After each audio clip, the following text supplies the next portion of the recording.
শ্রমিক মালিক এক হয়ে গড়ব এদেশ নতুন করে, এই স্লোগান নিয়ে সিরাজগঞ্জে মহান মে দিবস উপলক্ষে র্যালি প্রদর্শন ও আলোচনা সভা অনুষ্ঠিত হয়েছে। সিরাজগঞ্জ জেলা প্রশাসন এবং কলকারখানা প্রতিষ্ঠান পরিদর্শন অধিদপ্তর এবং শ্রম কল্যাণ কেন্দ্রের আয়োজনে বৃহস্পতিবার সকাল 10টায় সিরাজগঞ্জ জেলা প্রশাসক কার্যালয় থেকে এক বর্ণাঢ্য র্যালি বের হয়।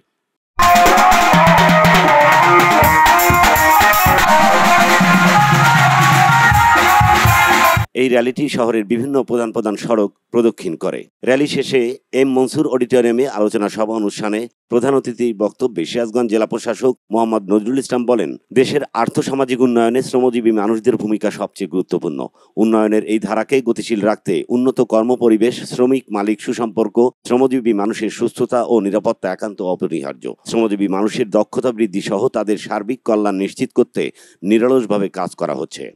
অনুষ্ঠানটি অতিরিক্ত জেলা প্রশাসক গণপতি রায় এর সভাপতিত্বে স্বাগত বক্তব্য রাখেন সিরাজগঞ্জ উপমহাপরিদর্শক কলকারখানা ও প্রতিষ্ঠান পরিদর্শন আব্দুল মুমিন। বিশেষ অতিথি হিসেবে বক্তব্য রাখেন স্থানীয় সরকারের উপপরিচালক মোহাম্মদ কামরুল ইসলাম, অতিরিক্ত পুলিশ সুপার মোহাম্মদ জিয়াউর রহমান, সিরাজগঞ্জ শ্রম কল্যাণ কেন্দ্রের শ্রম কল্যাণ সংগঠক মোহাম্মদ ইখলাসুর রহমান সহ অন্যান্য শ্রমিক সাংগঠনিক নেতৃবৃন্দ।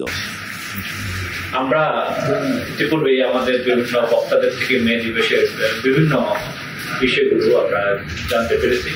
সম্মানিত ডিডিওজি মোহাম্মদ কামরুল ইসলাম স্যার, উপস্থিত কার্যালয়ের সম্মানিত সরকারি কমিশনার বৃন্দ, যারা এই 8 ঘন্টা যারা ব্যবহার করছে তারা কিন্তু ঘরে বসে আছে, আর যারা 8 ঘন্টা ব্যবহার করছে না তারাই কিন্তু রুটে আইছে। যেমন আমি চাকরি